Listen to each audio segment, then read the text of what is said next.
this is an iHeart podcast. Nationwide is so much more than a great insurance company. They're one of America's largest financial services companies. Like how I'm more than just Peyton Manning. I'm also motivating Manning.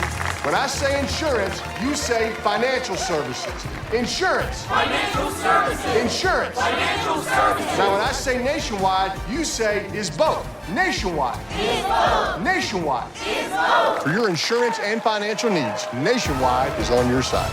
Nationwide Investment Services Corporation, member FINRA, Columbus, Ohio. This message is brought to you by Apple Card. You left your wallet in the car, or was it at home? No need to panic. With your iPhone, you can tap to pay using Apple Card with Apple Pay and earn unlimited daily cash back when you do. Apple Card is ready when you need it, subject to credit approval. Apple Card issued by Goldman Sachs, Bank USA, Salt Lake City branch. Terms and more at applecard.com. You're about to listen to the Late Round Fantasy Football Show, which originally aired yesterday on YouTube. If you'd like to catch it live, you can find it on the Late Round Fantasy Football YouTube channel at 1 p.m. Eastern every Friday during this 2025 season. That's on youtube.com/@LateRoundFF. So without further ado, here's this week's episode.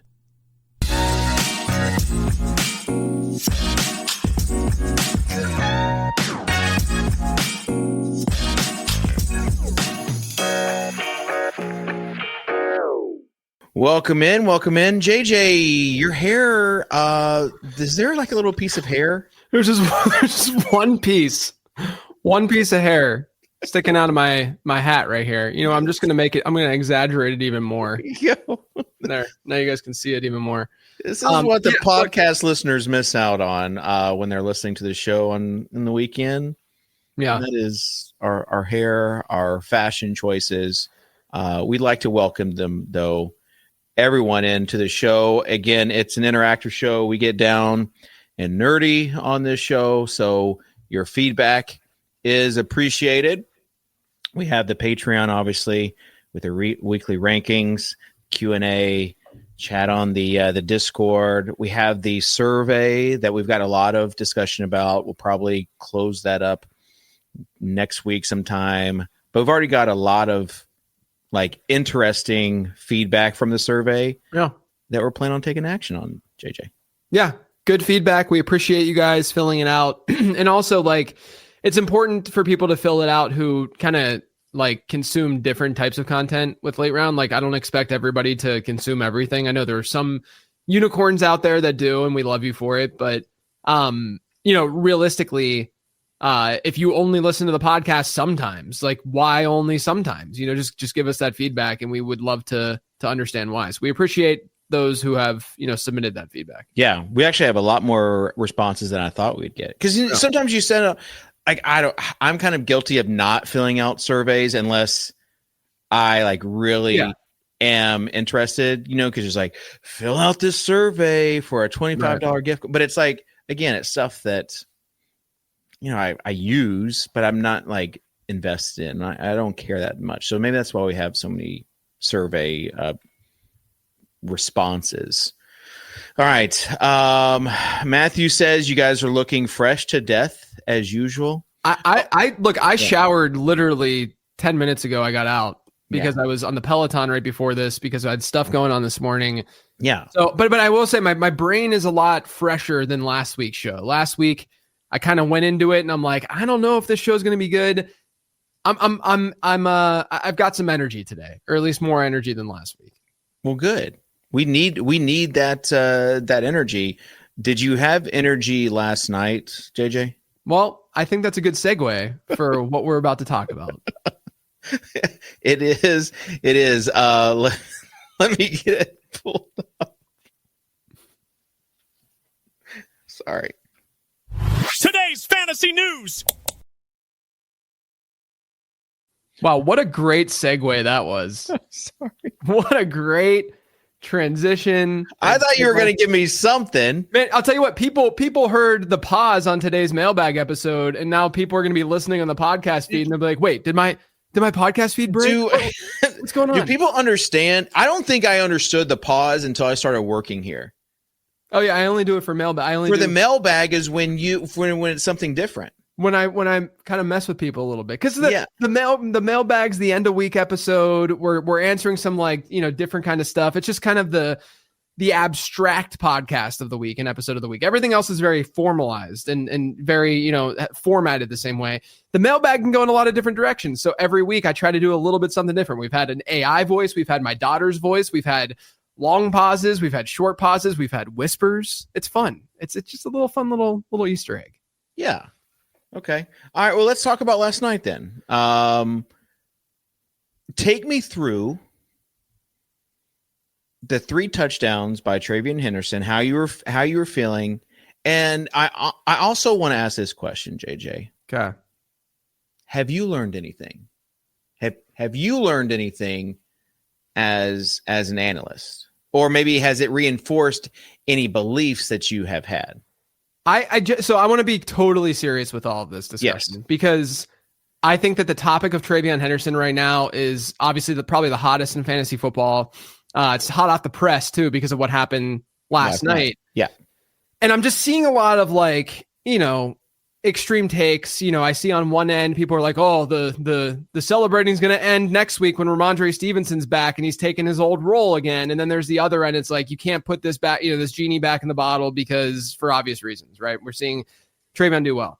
I think that what this is, and I've obviously talked about TreVeyon this season a lot on the show. And every single time that I've had him on 15 transactions, it's been hold TreVeyon Henderson, don't drop him. Like, this isn't a situation where you really want to get rid of a really talented player who, has just not gotten it done yet. Right. But I think every single year there are examples of patience winning in fantasy football. And this is probably going to be the number one example this year, I would imagine. Because even if Ramondre Stevenson comes back and sees, some type of role, TreVeyon Henderson's not going to just go away. And the reason I feel optimistic about that is what I talked about on 15 transactions this week. They have the best schedule for running backs in fantasy football rest of season by adjusted fantasy points allowed.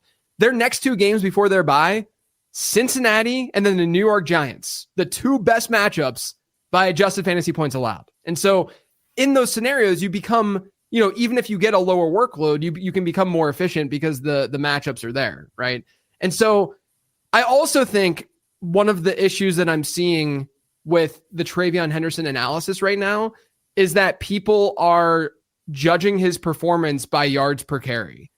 Yards per carry is one of the worst metrics that you could possibly go off of for predictability at the running back position. Now, if you get a large enough number where it normalizes finally and you can finally, it actually has predictive value, fine. But that's literally typically over multiple a season and a half of data for a higher volume running back. Yards per carry does not really matter that much to me. And I'll be honest with you guys, when it comes to running back play, oftentimes I am going more by the eye test than I am what metrics are saying. Wide receiver, I think you can do a little bit more on the metric side, but running back is so dependent on matchup, offensive line, the type of runs that they're seeing. And obviously this is the same thing for wide receivers and stuff, but you have to at some point not rely on something as basic as yards per carry to use to pass judgment on a running back. It's just not the best way to evaluate whether a running back is good or not. So if you look at TreVeyon Henderson right now, there are a group of people that are saying, oh, he had a 3-point whatever yards per carry last night, and so therefore, he didn't have a great game. But then you look at more of the detailed metrics. I'll save the eye test, but you look at more of the detailed metrics. He had more yards after contact last night than he had rushing yards. You know what that means? It means he's getting knocked behind the line of scrimmage, and yet he's still gaining rushing yards because he broke more tackles than he's ever broken in a single game. And then you forced 9 missed tackles on 24 touches. Right. He had it I don't know how you watch that game and you're not like, wow, TreVeyon Henderson looked really good. That to me last night was a better game than how he played against Tampa Bay, than any other game that maybe aside from Ramondre against Miami earlier this season, was probably the best running back game that I've seen from a New England Patriots running back. And if you're going to use that kind of argument for TreVeyon Henderson, go use the exact same argument for Ramondre Stevenson. Ramondre Stevenson, go right now. Look at his, not if you're driving, but go right now and look at Ramondre Stevenson's game logs. Okay. He's had 2 good games this year. Literally. I mean, like, he has not been, you know what? I'm going to pull it up because I think it's an impactful thing to do. If you want to go by game logs, go by game logs. Okay. Ramondre Stevenson, Cleveland, 14 for 34. Then he gets Tennessee, one of the better matchups you can find, 18 for 88 and a touchdown. He had a good game against Tennessee. Then New Orleans, 13 for 18. Buffalo, 7 for 14. He had 2 touchdowns that game, though. Carolina, 9 for 38. Pittsburgh, 4 for 18. Then he gets Miami. I'm going in reverse order. He gets Miami, 11 for 54. And Vegas in week 1, 7 for 15.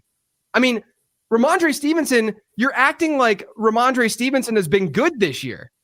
This to me is not necessarily like we're when we're looking at this backfield, Henderson has so much more juice, and it's so obvious that he has so much more burst, and he brings more to the table for this team. And here's the other thing. We like Henderson's a big play running back. He always was. That's why we like him in fantasy football. He has that ability. He also has good pass catching ability. We saw that with the touchdown last night through the air. But when you have a big play running back like TreVeyon Henderson can be, the more reps you get him, the higher chance he's going to break one of those plays, right? And so if you're not giving him at least a decent amount of volume, you're lowering your chances for those literal game-breaking plays. And we can sit here and say the Patriots are going to be stubborn and they're going to go back to Ramondre Stevenson in the exact same role that he had pre-injury. I don't think that's going to happen. Do I think TreVeyon Henderson's going to see a 90% snap share each week? No. I think last night's workload probably not going to repeat week in and week out. But what I am saying is I would treat TreVeyon Henderson pretty confidently as the 1A in that backfield to Ramondre Stevenson being the 1B. The issue that we're going to run into with TreVeyon is potential goal line stuff. Goal lines, yeah. And like that kind of upside. So I still I haven't done like rest of season rankings or anything. I still think he's probably going to be ranked in the RB2 range and not the RB1 range, just because RB1 is like full-blown bell cow. There's a lot of them that like at least like 10 of them that we feel extremely, extremely good about. But to me, the schedule combined with the fact that he is now going to be playing the role that I kind of thought he could play earlier in the season. Whenever I said draft TreVeyon Henderson, it's just happening 6 weeks later than I expected it to happen. I'm excited about it though. Like he was a good prospect. He's a good player. And here's another underrated part to last night's game, Kitchen. He was really good in pass pro. Like, watch that game. He made some really good blocks in pass pro. And that's going to go a really, really long way for him to continue seeing the field down the stretch. You can't, this is the trajectory that rookies go down. And sometimes you spend a premium pick on them in your fantasy league. Yeah. And it doesn't happen until later. And then you get jaded and you're upset. And I get it. That kind of thing happens. But this is a trajectory that is not that uncommon for rookies. Yeah. Sometimes it clicks later. They're only human. Sometimes they get more reps and and the coaching staff realizes, we need to get them more reps. I just think that people need to look at this as rationally as possible and ask yourself, is it rational to give Ramondre Stevenson more work, consistently more work, especially back to where they were pre-injury, than TreVeyon Henderson, given what we've seen from Henderson? And the last thing I want to throw out there is that one of the things I talked about with on the podcast, but also with patrons when I would do the live stream Q&As, you look at his rushing chart via Next Gen Stats, and very frequently earlier in the season, they were using him only up the gut. And that's a recipe for a low yards per carry unless you break one, and he wasn't breaking any of them. And that's not necessarily his game. You want to get him in space. Not only have they gotten him in space a little bit more over the last couple of weeks and getting him to the outside, giving him more tosses, that kind of stuff, but also he's running better between the tackles than he was earlier this season. It's shocking to me that people can't just accept general improvement. There's going to be more improvement for a rookie running back than there is a veteran running back, just in general. And so I'm at this point where I actually think Ramondre can still be useful in fantasy because of the schedule rest of season. But I don't see this as a situation where things are just going to revert back to exactly as it was before Ramondre Stevenson went down, because that is not a rational thing to do for a team with not just playoff aspirations, Super Bowl aspirations at this point, because they're playing better than almost any other team in football. Yeah. And when you get this, you also have the, that first overall seed is important. Yeah, huge. And now they've got, they're 9-2, Mhm. and Colts, Broncos, both 8-2. But yeah, you're fighting for that first. It's like it's more important than a fantasy playoff bye. Because usually two teams get a fantasy playoff bye, but you just have to. You get that off week. This is why I say like it's tough to put that toothpaste back in the tube. Yeah, and you also, and I know we're spending a lot of time on this, but I think it's an important thing to just talk about, and people care about it right now. But like this would just, I would feel a lot differently if Ramondre Stevenson were like really good. Yeah, he's not like a really good running back. He's fine. He's not bad. They did pay him in the offseason. Yeah, and I see people in chat like Jeff is saying like, so this is what happens with rookies. When is this going to happen with Teteroa McMillan? It doesn't happen with every rookie, you guys. Yeah. Like that's what I'm trying to say. Like this is a game of probability. Just like so in your fantasy draft, you take TreVeyon Henderson in the 4th round, and you're taking him over some other running back or wide receiver or whomever, right? And those, it's almost like there's this assumption that the other players, the veteran players, that the opportunity cost that you're taking on by drafting that rookie are automatically good, right? Yeah. Like I've seen a lot of takes like, oh, you don't draft rookies in fantasy because, they get off to slow starts or you have to wait or they're not very, whatever the case may be. And that analysis never looks at the alternative, which the alternative is, okay, you're mad that you drafted Travis Hunter over, I don't know, Jerry Jeudy. Like even though Travis Hunter's out of the, Calvin Ridley season, but it's not like these veterans are automatically doing better than what the rookies are. You have to look at hit rates for all, groups of players. And rookies historically, just going back to some of the draft analysis from the draft guide, rookies historically, rookie running backs, they're not amazing bets, but they're pretty good bets. And then rookie wide receivers are really good bets, generally speaking, especially during the second half of the season. So, I think that, and Jeff says that he was kidding, but I think that people have that opinion though, right? Yeah. Because I've heard it, I hear it all the time. And it's also, like you said, it's the expectation, it's the draft capital. When people spend a 3rd or 4th round pick, they get impatient. Right. And I understand that. Yeah. Like I took an L for TreVeyon Henderson earlier. This was going to be my question to you is like, did you learn anything from the analyst standpoint of maybe like getting down on yourself too early? No, because it was an L, right? Like, because you could have bought very, very low on TreVeyon Henderson. I see W's and L's as like, if you have to wait until week 11 or 10, let's say it'd be 10, right?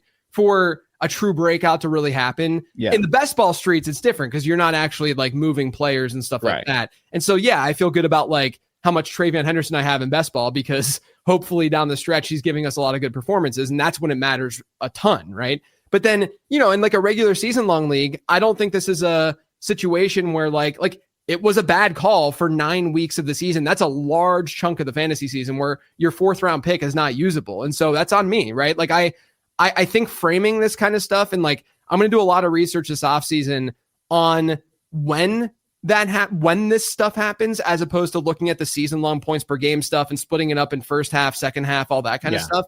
I do think that it's important for me and the way that I communicate these ideas, as well as the listeners, to kind of know, okay, if I get TreVeyon Henderson, maybe I should get an Aaron Jones type or something who I know is going to get some production. I mean, obviously he got hurt, but or Jaylen Warren or something who can give me some early season production of something, and then I can wait a little bit for that TreVeyon Henderson thing to hit, because there is going to be a little bit of a ramp up period. It's very rare for these guys to just automatically be an RB1 right away unless they're, in that Ashton Genty kind of tier. Yeah. Okay. This is what how do you, like we talked about the Egbuka, like you being high on Egbuka and trying to choose between him, Drake May, and TreVeyon Henderson for the fantasy footballers MVP pick. Yeah. Knowing how many views, clicks, how much it's that the biggest comes show across. on the planet. Yeah. And so this is why I was talking to Peter about this, is like, it's one thing to like be like, not have your pick maybe hit like being an MVP. It's another thing to have like your pick be a dud, like almost like a league loser. You wasted that draft capital. I think that's where you were like, please don't let this guy be a dud this year. After I'll be 5 or 6 weeks. Full transparency for everybody. I care, and Kitchen knows this after working with me for almost a year now. I care deeply about getting things correct and like being an honest and transparent analyst, but also like being good for you guys. Like I'm not, I care a lot about that. Like the first few weeks of the season, if you look at like what I talked about in the draft guide and who I kind of liked, if you looked at my rankings and stuff like that, the first few weeks of the season, we had people that were like, why did I draft Drake London and why, Devontae Smith and these players who like weren't getting off to hot starts. And it was a little bit stressful for me. It was very stressful for it. I was about to say, you almost cared too much. Like, the drinks you were drinking weren't tasting as good. The food you were tougher time. It was not as sweet. And now it's just like you are walking on a cloud of air because a lot of things have come to fruition and people just have to be patient. But what I was gonna say is that like I've never had a season where it's been so like it started off like below average for me the first couple weeks of the season, like maybe through week 3 or so, and I've never had it flip the way that it's flipped. Like even Jameson Williams is getting better, you know what I mean? Like there's been a lot of that going on, and I'm really happy about it. And so with this TreVeyon thing, again, just being transparent, that was kind of like TreVeyon's been the last piece to the puzzle for me as an analyst this year, of like how people will look back and view JJ Zacharyson as an analyst in 2025. And it feels really, really good. Like as an analyst, to be able to help and to be able to like say that like the process that I've worked on and try to hone in on for so long, it wasn't totally wrong, with this pick. And that to me is really, really important because this is just the truth. I'm an analyst that cares a lot about guiding you guys in the right direction, but I'm not going to sacrifice my transparency for that because it's important to also be honest and transparent with how I'm viewing things. All right. You said we would spend about 10 minutes. I think we actually spent more than 10 minutes on that. But it was good. It's good for people to kind of see this, one piece of hair out and you being very passionate about look, man, I'm a passionate person in general, but when it comes to this kind of thing where it's my career and it's my job and it's this community and it's all of that, and I know it's at stake and it's just important from that perspective, I care. People are spending their hard-earned money on these leagues, and I don't want them to listen to me and just be like, oh man, I'm never going to this guy again because he's guided me in the wrong direction so long. And look, to be, I've done this now for 15 years, and so every year that passes and I have more of a backbone, people still come back to me and they're like, oh, well, JJ got me Puka Nacua, so, he's good forever. That kind of stuff is awesome. And I really appreciate that. But I want to always set that standard to be a little bit higher every year. And again, TreVeyon Henderson was sort of like that thing hanging over me this season as an analyst. So it's really good to see him really, work out and look good. Yeah, we're hoping so. We're hoping that the Vrabel and staff are seeing the same things that we're seeing. All right. What the Bucks, whenever I put this on there, we didn't know about Chris Godwin and Bucky Irving. Now we do. They are both out this week, JJ. Yeah, but I think my response to this is that it's a good sign, right? Like they're at least practicing. I think Bucky goes next week. Godwin, they said early December. Maybe they hold him out until after Thanksgiving or something, just because his seems more, he's older and he already re-aggravated it and stuff. So there's a little bit more to that, but I think it's a good sign overall. The other thing too is that Bucky Irving has a monster schedule in a good way down the stretch. If you look at what's going on there. So if you guys are in a league right now, like I had, I have a league where I traded for Bucky yesterday. Actually, I have, because I have so much Henderson, I ended up trading Henderson for Bucky to a team that needed production right now, and I'm locked in for a bye. And I do think that if Bucky comes back, and basically Bucky's sitting on my bench because Rico Dowdle's my RB3. But regardless of all of that, I know, first world problems. Nice. Regardless of all of that, I do think that if you're looking at the playoffs right now, and you are in that fortunate position where like you drafted Dowdle or, and he's just kind of sitting there for you as your RB3. Bucky has a really good, he's a great insurance piece and he has a really good schedule down the stretch. I'd hesitate to really give like a starter, for, or, like a full blown, great player. I do more of like a 2-for-1 to try to get Bucky right now, just because the schedule is really nice down the stretch. Okay, is Devontae in Unk mode? He was a limited participant yesterday. We're waiting to see today, but just seeing that tape of him trying to do a juke move and then hold his back freezing up. It was the Leonardo DiCaprio where I'm just pointing at him like, I'm pretty sure I did that earlier this year too. Yeah, I mean, I've thrown out my back. I've thrown out my back once in my life, and it was from picking up CJ, my son, when he was like 8 months old or something. And I now like anyone who has chronic back pain, I feel so bad for you. I couldn't get off the couch for like 24 hours. It debilitates you, man. Yeah, it really screws you up. That's why I got to get a new desk chair. Yeah. I feel a lot. My posture's a lot better now. How is your do you like it? We haven't really talked about it. Yeah, I love the new desk chair. It's great. Does it have your custom butt imprint like it used to have? Yeah, it's not there yet. It'll be there though. It'll be there. I mean, look, I feel like my posture is a little bit better. I'm feeling a little bit more, energized. The most uncomfortable desk chair I've ever sat in, just because it was your butt. Yeah, and it was old. It's like 9 years old too. Yeah. But yeah, I'm not worried about Devontae right now.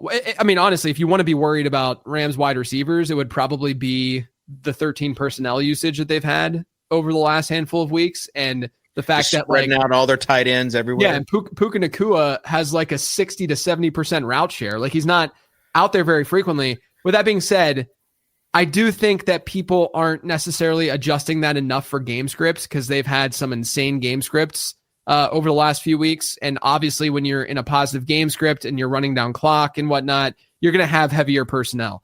I think it's working and they'll probably use it more, but it's such an efficient offense that I'm not like overly concerned about their stud wide receivers. Okay, the Niners offense, pretty good. With Brock Purdy set to start this week, JJ. Yeah, I'm just putting bye next to this one, because the 49ers schedule, I talked about this B-U-Y for the podcast listeners. Yeah, not B-Y-E. Yes, yeah. Good call. Thank you. But the 49ers schedule rest of season, I'm just going to read it to you guys. Arizona, then Carolina, then they get Cleveland. But in the fantasy playoff, then they have a bye, I think, after that. And then the fantasy playoffs, though, Tennessee, Indianapolis, and Chicago. I mean, I don't think you can name a better stretch of 3 games for both passing and rushing attacks than that in the fantasy playoffs. So, and not only that, but the Colts game is in Indianapolis, so it's in a dome. The other games are at home. So I'm pretty optimistic about the 49ers offense. Now, with that being said, the pass catchers, we could see a scenario and situation where it's a little bit of a roller coaster, because obviously not all these guys can just be fed and just eat from a fantasy perspective week in and week out, with Ricky Pearsall now looking to be back. Yeah. So I do think we might get a little bit more variation from that, but it's not like Juwan Jennings has had like a decent enough floor, but I think the ceiling, the odd part with like Pearsall coming back is that I think the ceiling with Jennings could be higher, even though the floor might be a little bit lower, just because you'll get softer coverage. He's not going to be as reliant as the one. And so I think all these guys could eat in the fantasy playoffs. Yeah. Let's hope so. All right. Harvey season. Harvey's made a few cameos this week. J.K. Dobbins. I'm just assuming he's going to be out this week. Yeah. I mean, I think we all were kind of waiting for like a Dobbins injury, but the crazy thing is that this was on a hip drop tackle, and it's like it wasn't even like J.K. Dobbins' fault, really. Right. I'm not that other injuries are their faults. I'm just saying this is not like an injury prone thing. This is just he got really unlucky kind of thing. But yeah, injury shaming, JJ. What's that? You're injury shaming. Yeah, right. Now I'm going to be canceled. But yeah, look, I love J.K. Dobbins. He was someone that, and I said this in the Discord too earlier this week. It's like you definitely need to split up your fantasy season almost by quarters and think about like, okay, what can I get? And maybe like for instance, I have a lot of teams that have J.K. Dobbins and TreVeyon Henderson, right? And that's the kind of pairing I was talking about earlier, where we kind of knew Dobbins would get some work early on in the season. I think that it extended longer than I expected, but regardless, like, he was getting work earlier on the season. That was one of the reasons why, like, I had him as a target in the draft guide this year. And then, once things kind of naturally slow down, whether RJ Harvey gets more work or, the inevitable injury happens, then you kind of flip the switch and hope that the other guy that you drafted him with is performing well. So if you do have that duo, then that's perfect, because it's great. But with that being said, I talked a lot about RJ Harvey on the podcast today on the mailbag. Michael Florio and I, Michael F. Florio and I had a good conversation about Harvey on Perspective. So you guys can get a lot of takes from those two shows. Yeah. Cover boy, RJ Harvey. All right. Crabs for everyone. Everyone gets crabs. Hopefully with the Giants this week, set to start Jameis Winston. Darius Slayton, though, out. I thought he played really well last week. It would have been fun to see him. Is he officially out? He is officially out. Okay. Yeah, I mean, this is I'll say this. It helps Wandale from the perspective, and I said this on the Sleeper Show. Slayton being out will help Wandale because Wandale won't be as locked into the slot. He'll play. Wandale's going to run 97% of the routes for the Giants this week because that's what they do when Darius Slayton's out. They'll use Wandale Robinson on the perimeter, and the Packers are worse against perimeter wide receivers than they are slot receivers. So I was actually leaning like if Slayton were 100%, I wouldn't be surprised at all if he outperformed Wandale Robinson this week. But now Wandale gets a better floor ceiling combo, not just because Slayton's out, but actually because of deployment, because I think Wandale now will see more perimeter work and maybe be just more of like a 50% slot guy instead of like a 70% slot guy. Lowe's knows Sundays are for football, so tackle your home improvement projects by Saturday and earn your Sunday with great deals on LG and Bosch appliances, select Bounty and Swiffer cleaning products, and more. Then once your to-do list is done, get ready to kick back, relax, and enjoy the game. Shop in-store or online now and earn your Sunday with help from Lowe's, official partner of the NFL. Get almost anything you need delivered with Uber Eats. What do we mean by almost? Well, you can't get a well-groomed lawn delivered, but you can get a chicken parm delivered. A day at the lake, that's a no. A Philly cheesesteak, that's a yes. An afternoon stroll, sorry, no. A burrito bowl, happily, yes. What about a day of sunshine? Not happening. A box of fine wines, yes, that is happening. Delivery is on its way. Okay, how about some clear skies? No. Well then, how about some french fries? Yep. A little escape? No. A delicious bowl of grapes? Yes. Yes, that. How about a freshly cut lawn? Can't help you there, but barbecued prawns, order it and it's on its way. Get almost anything delivered with Uber Eats. Order now. Alcohol in select markets. Product availability may vary by region. See app for details. Get almost anything delivered with Uber Eats. Order now. Dalton Kincaid also out. Frowny face. Yeah, I mean, we're going to say it's Dawson Knox season. One player that I definitely had I'm a lot higher on than the market this week, just because last time we saw him, 77% route share. They played Atlanta. Atlanta's a tough matchup. This isn't a great matchup, to be fair, but I do think that, like, if you're desperate, you could go with Dawson Knox this week. Yeah, or just look for going to mention in the newsletter, but there are some deep sleepers at tight end this week as well. There's one team that plays a team that has been really bad against tight ends.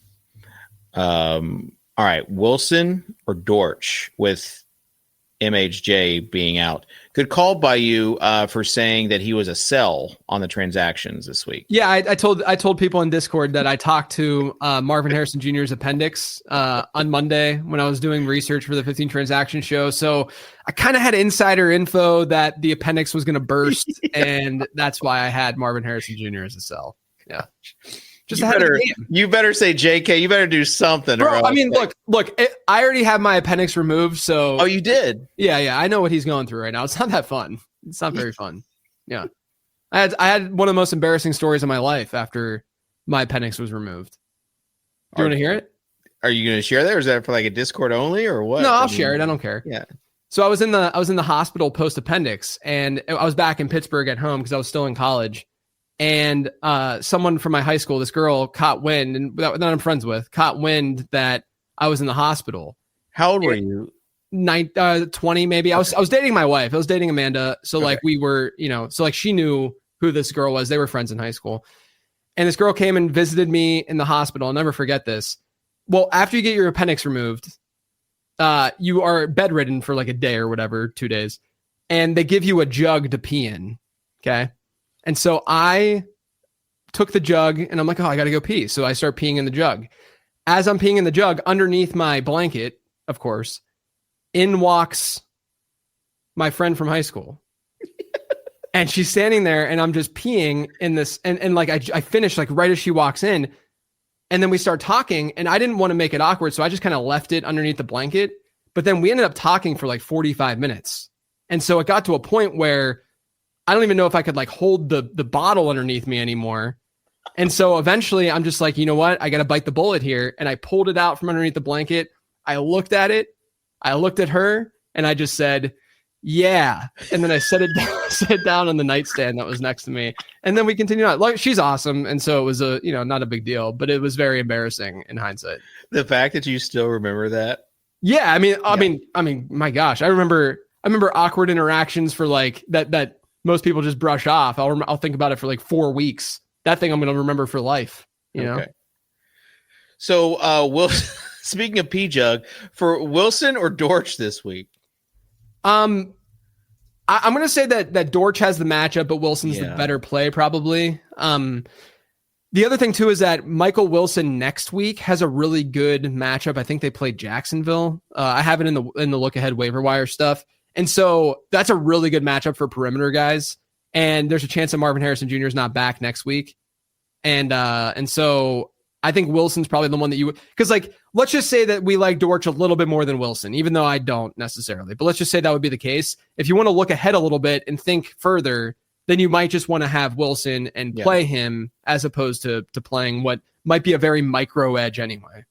How long is he going to be out with this? I know that we don't have any official news, but since you had yours out, like what would you estimate?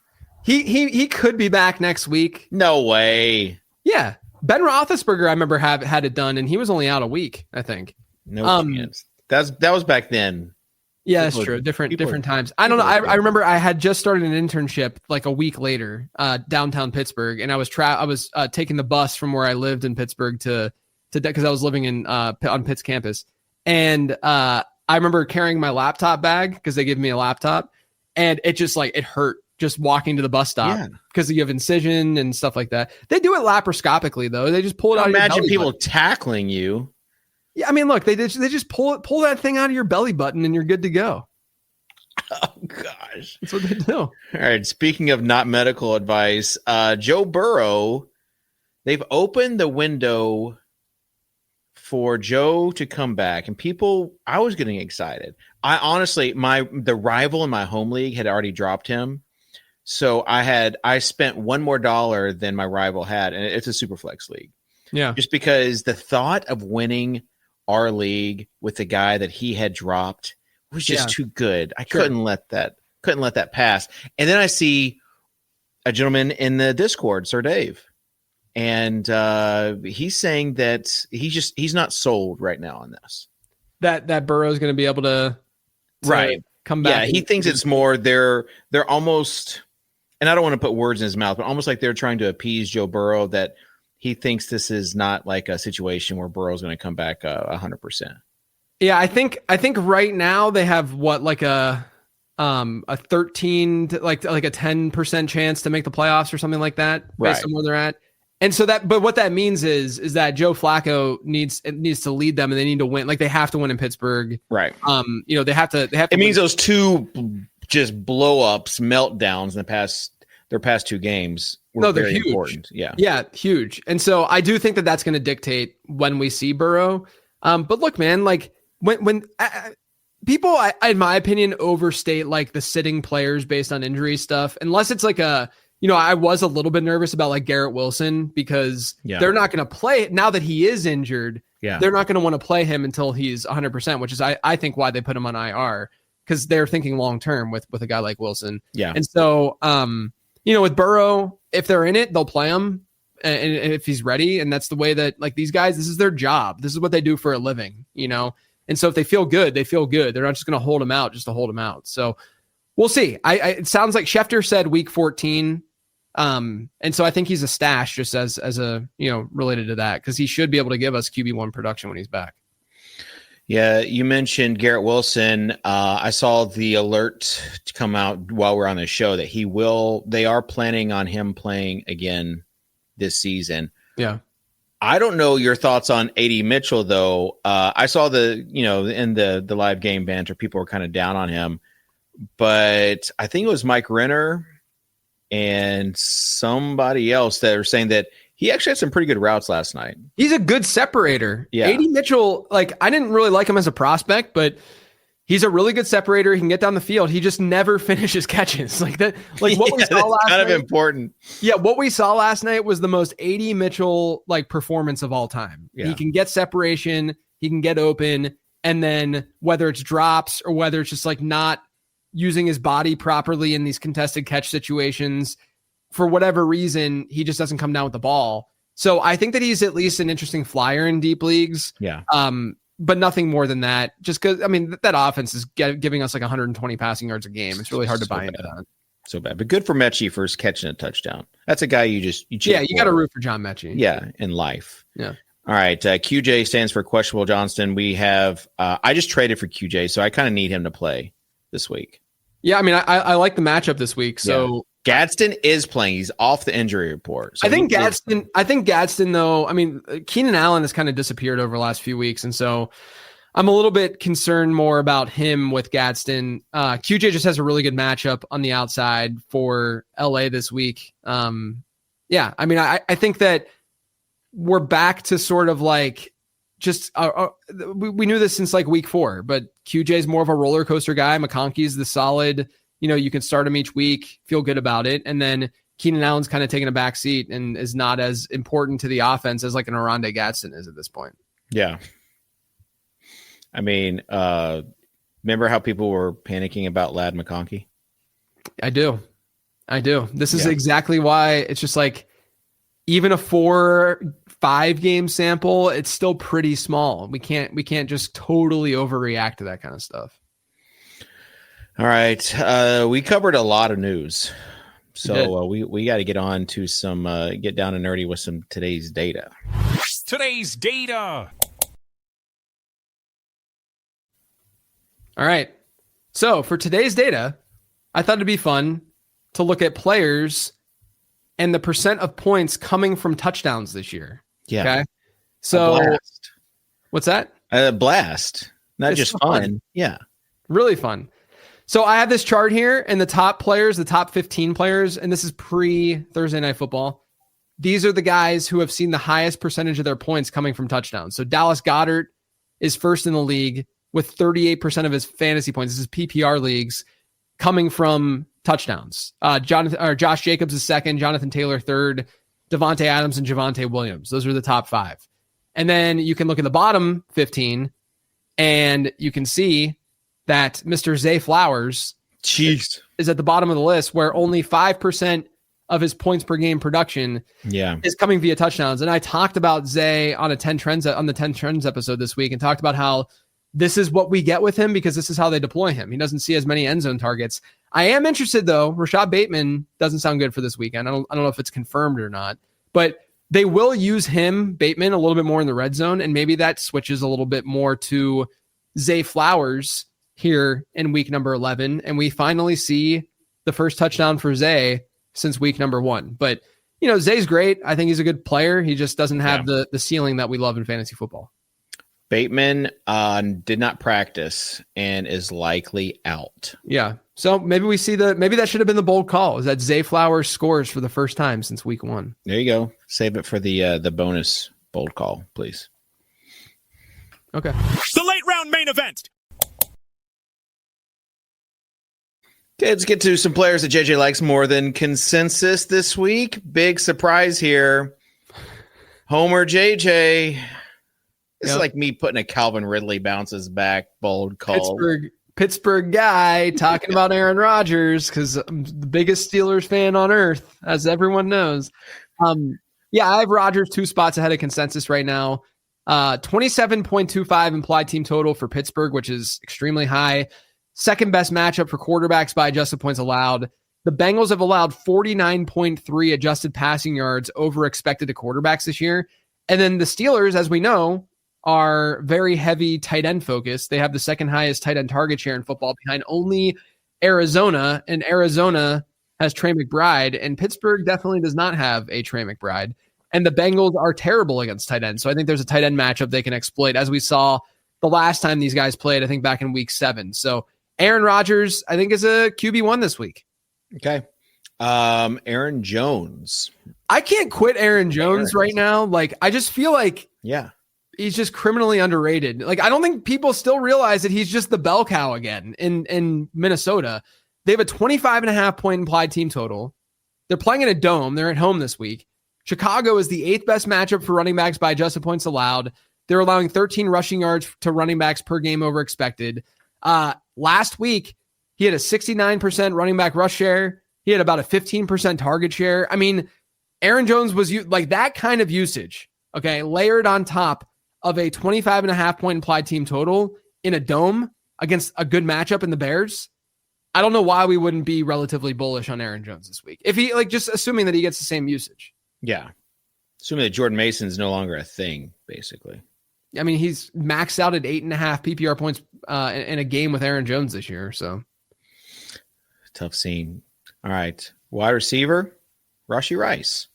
Yeah, I mean, look, I know that Denver is a bottom 5 matchups for wide receivers. And so people might be a little bit hesitant to be like really bullish. Not that you're benching Rice. I mean, you're going to play Rice no matter what. But Kansas City still has an implied team total over 24 points. He's had a 27% target share since he returned.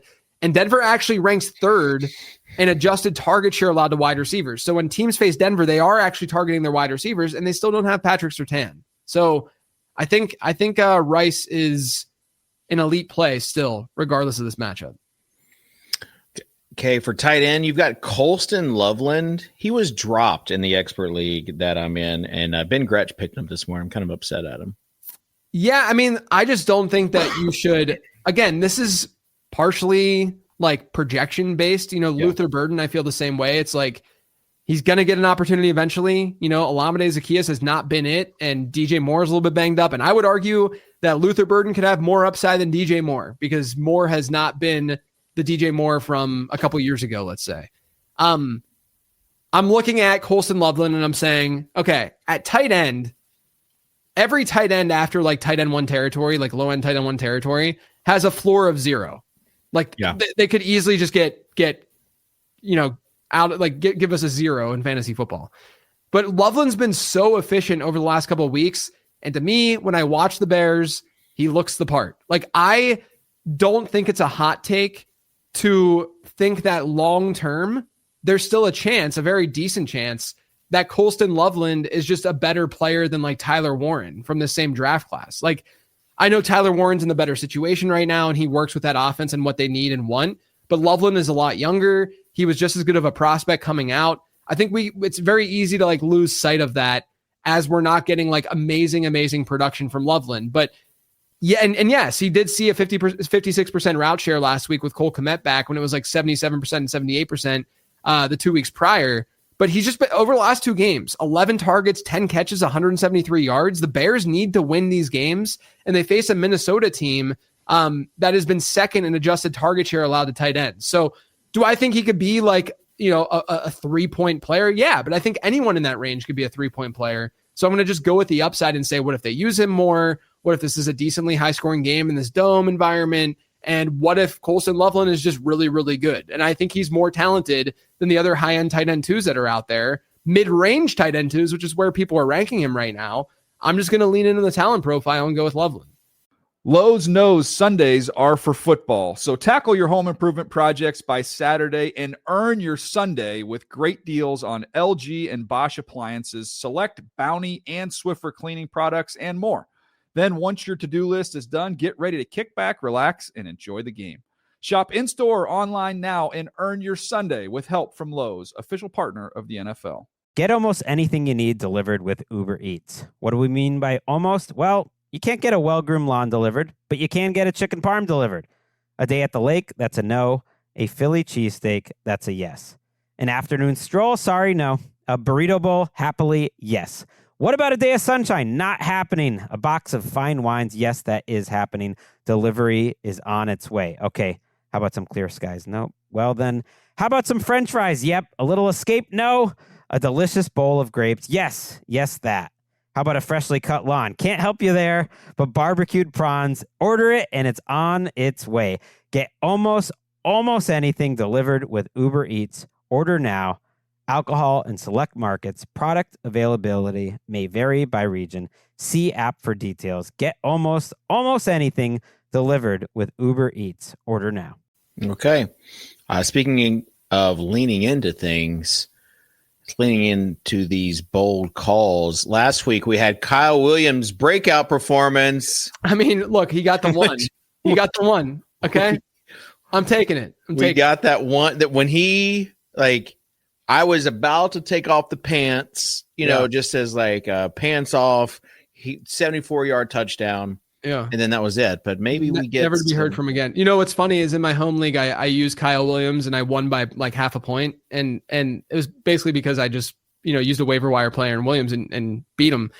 And then everyone was giving me crap after last night because Williams did absolutely nothing. And I go, you got lucky. No, but I said, come on, guys, aren't you listening to my podcast? Last week I had Kyle Williams as a sleeper. This week it was Mac Hollins, and Mac Hollins had a decent game last night. Yeah. So why aren't you supporting your friend and listening to his podcast?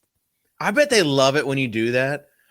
Oh yeah, they love talking junk to me. Yes, and they love when you tell them didn't you guys hear my podcast? Didn't you hear how I was right about these players? I bet. Well, then they'll just say, no, I was listening to the footballers or something like that.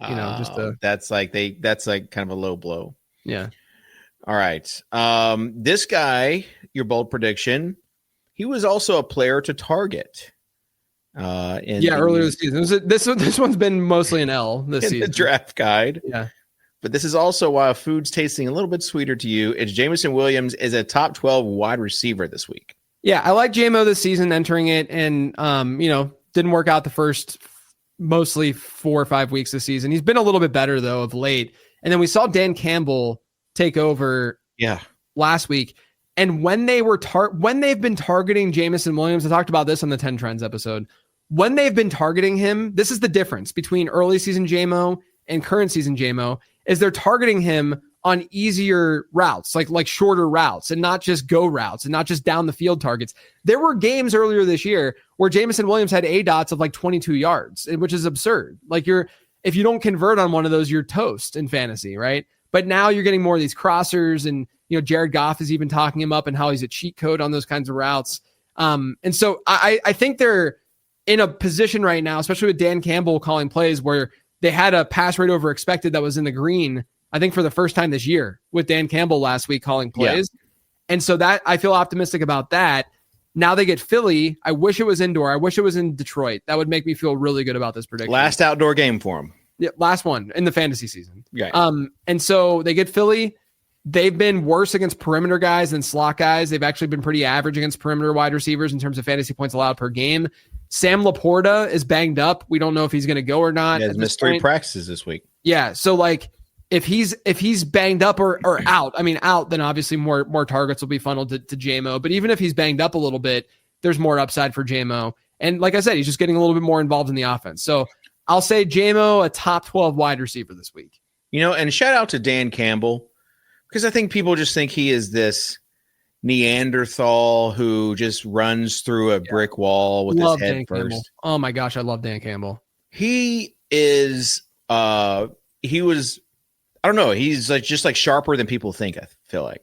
No, I agree. He's a very, very, very good head coach, and he knows the game really well. But yeah, I'm like I said, I wish this game was indoors, but I think it still has a chance to be relatively high scoring. And I want to give Dan Campbell credit too, that this is another thing. When you look at what's going on with Philly and the offense, and they're and I've seen people who are like, oh, they don't need to target AJ Brown anymore because they're winning. And it's no, you need to still improve to sustainably win. Just because you win games doesn't mean you can't get better. And Detroit was in a similar position, but Dan Campbell said, you know what, I'm going to take this over and see how things go. And in my opinion, their offense was unstoppable last week. It's a good matchup, but they were still unstoppable. Okay. This next one, on the outside, it certainly seems like pretty bold. Trey Tucker, top 20 wide receiver, but people have to realize, I guess, who they're playing. Yeah, they're playing Dallas this week. Trey Tucker's only had one game this high all season. And it was that one, I think, against the Commanders earlier this year. He had 40. Yeah, he had 40 PPR points. But he's running routes on 100% of their dropbacks the last couple of weeks. He's going to be out there running routes, and he runs perimeter routes. And Dallas is so horrifically bad against outside wide receivers. They've given up the most points to perimeter receivers in the game. They've given up the most adjusted fantasy points to wide receivers in general. So I'll say Trey Tucker maybe I should have said top 24 or something, but we'll say top 20 for Trey Tucker this week. Okay. Antonio says Kitchen missed out on naming Kincaid as Ken First Aid. I had aid in my brain and I was like, how can we do? And I missed it. I completely missed this. Antonio, you are absolutely right. Bigger L than JMO as a draft guide target, I would say. Jeff says a lifelong, long-suffering Lions fan. We love Campbell. That's how I also felt as a long-suffering Titans fan with Mike Vrabel. With Vrabel, and then didn't happen. So yeah, he's doing an okay job in New England.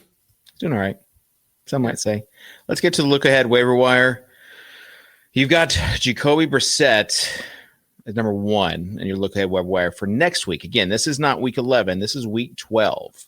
To be fair. Yeah, I'm just separating by position. There's no ranking here. Okay. But also to be fair, I don't think, or maybe it's week 13.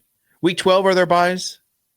And week 13 there's not? Yeah, Thanksgiving there's not. Yeah, week 13 there's not. Week 12 there is. Week 14 there. Okay, go ahead. So Jacoby Brissett gets Jacksonville next week. Have him on your radar. Moving on to running back. Tajay Spears, he's still out there in over 60% of leagues. They're going to see a lot of negative game scripts. They use Spears in those environments. Chris Rodriguez gets a bye next week, but what if they do use him as their very clear number 1, which I kind of expect to happen. Yeah.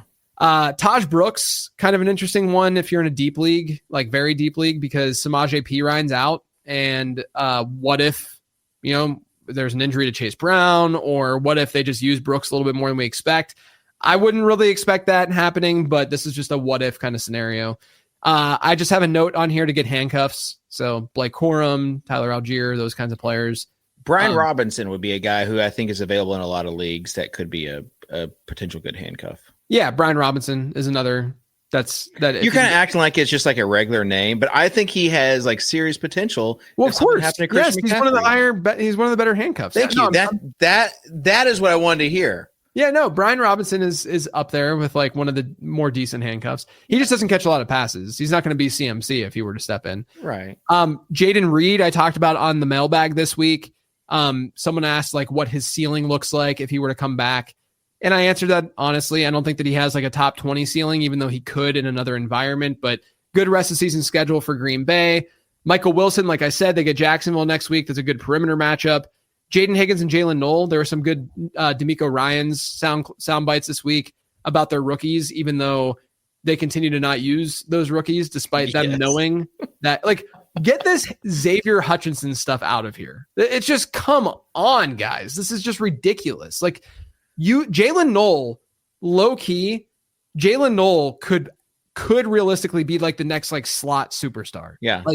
He has that in him. I mean, I loved him as a prospect, so maybe I'm a little bit biased, but he's looked so good when he's been out on the field. Even more so for a look at waiver wire because they play the Titans this week. So if one of them pops off this week, you're going to spend a ton of them next week on the waiver wire. Right. Yeah.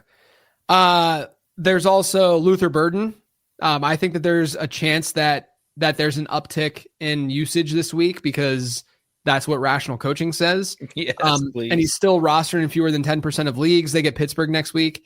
Josh Palmer is going to be back, it sounds like. And the Bills really need another a real down the field threat and someone that could be. They got Keon.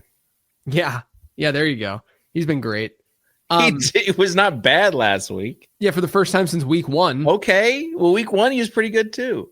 Josh Palmer, I think, could be on your radar in deeper leagues, and just to see what the deployment looks like, because I do think they need a little bit more consistent. I mean, I know they need more consistency from their wide receivers. Brenton Strange should be back, and so that's a tight end to keep in mind. I don't know if we're going to see massive target shares for him, but definitely a tight end to have in your back pocket. And then at defense, Cleveland is rostered in about half of leagues. They get Vegas next week. Atlanta, they have a stretch run where they get pretty good matchups. They get New Orleans next week. You can use them this week too. And then San Francisco gets Carolina. Carolina, one of the better matchups for fantasy defenses.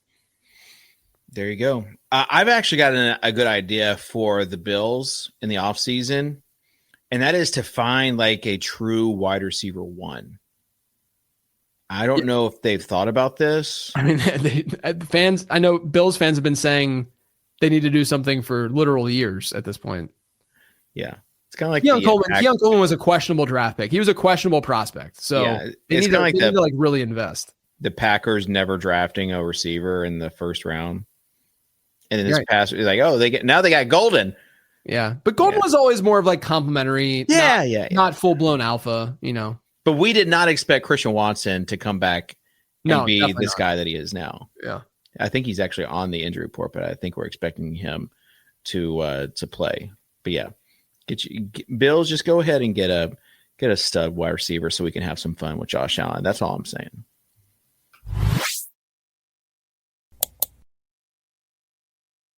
All right, let's wrap this thing up. We've got the quad box to talk about. JJ, I'm just going to tell you that the Dolphins play at home this week, but it's in Spain. Yeah. And it's in Madrid. So not quite the home matchup that you think they might have. Yeah. I'm sure at some point on the show I said it's in Miami, and I haven't heard about it. Last week, the game in Germany, it was kind of a dud. Did you think it was a dud? Except if you had Jonathan Taylor. If you had Jonathan Taylor, then it was fine. Drake London was good. It was a good game. Alec Pierce balled out. He was a sleeper. If you needed Bijan Robinson, though, in your home league, it was a dud. So it was a dud for you. Yes. I thought it was a great game. It went to OT. It was fine. Yeah. All right, you go first. You go first this week for the quad box. All right, I'm going to go first, and I'm going to actually go. Boy, that Texans-Titans total is pretty high up there, but I'm going to go Bears-Vikings. Okay. I'm going to go Bengals-Steelers for mine because the last time surprise. The last time they faced off, there was fantasy fireworks. Surprise, surprise. I'm really excited for that game. Okay. In a real life game, this Chiefs Broncos game would be pretty fun. It is crazy how low scoring they think this Cowboys Raiders game is going to be. So let's go with Brock Purdy coming back in this 49ers Cardinals game. I really want to do Buccaneers Bills, but I think that I almost did that. It has a chance to just be more boring than we expect. Yeah. In my opinion. Because the Bucs have not. Oh, no, I'm changing mine. Sorry. I'm changing it. I was going to go to that. No, sorry. This is mine. Seahawks Rams shootout. Let everybody play full throttle. Okay. All right. Then I'll go 49ers Cardinals because of Purdy being back. Oh, where do you get your ideas? I think you could go, though. I think you could easily go Bucs, Bills, the Lions, Eagles. That's a Sunday night football game too. Yeah. Lions and Eagles will be fun if the Lions get out to an early lead. Is that really the total for the Cowboys? I think so. I feel like it's 50.5. So maybe I bet I got my copy and paste messed up. Yeah, I'm like, there's no way that's 41.5. Zero chance. Every Cowboys game is like well over 50 points. Yeah. Does that? No, don't let the total. It doesn't change. I mean, it doesn't change who I want to watch because. Yeah, don't let the total pick who you want, JJ. Just go by who you want to watch. I do think though, if we get some like shootout games, like Seahawks. Only dropping back 11 times last week you had in the trends, the data dump. Yeah, and then even the Jets got off to a lead because of like defense and special teams and stuff, and so they only threw it 11 times. I think the Seahawks had 13 dropbacks. Yeah, so we need that game to just to open up so that JSN can get all the love that he deserves. We want to see a little Rashid Shaheed. Yes, Yes, maybe some Torrey Horton coming back. He's banged up, yeah. Coming back though. On the opposite side, not just Adams, not just Puka, they got a tight end, Terrence Ferguson, T-Ferg, who I know they're spreading out targets among those three, but they're talking about like it's coach speak. Hey, crazy not to get this guy more involved. Yeah. So Yep. yes, you would be. All right. JJ, you have any final thoughts about today, this week? I don't. Like I said, excited about TreVeyon Henderson. Hopefully, you guys have a clear picture where my head's at after the 20-minute discussion about him earlier. The passionate, you know what? Like, 20 minutes. I'd love to hear feedback in the comments on this show on YouTube or on Spotify or wherever about how you felt about me breaking down the TreVeyon stuff in that way. If you like that kind of deep dive, or if you just want us to move on and talk about more news items. Yeah. And I will just say, again, we have this survey that you can fill out. And there was one response that said the new guy is kind of stiff. No offense to the new guy if he's reading this. And I don't know your email, but that guy, I want to say, I heard your feedback, and I will try not to be as stiff. He hasn't been as stiff today. Yeah. Okay.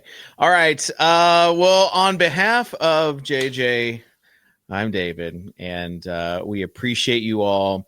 Everyone, go check out the Perspective show with Michael F. Florio. I had the same question that you did, JJ, so I'm glad that you just opened it up. Got right to it. Opened it up with the name. We also got the mailbag. I thought you had a really good question especially for the noobs who have not been basically like always listening to the show. I thought that can actually be an evergreen show. We should probably talk about that this morning. Yeah, the adjusted point stuff, like what adjusted points means. Yeah, points again. So, and then also we have the Patreon that we have. So, love you guys. Thanks for your support, and we'll see you next time here on the Late Round Fantasy Football Show.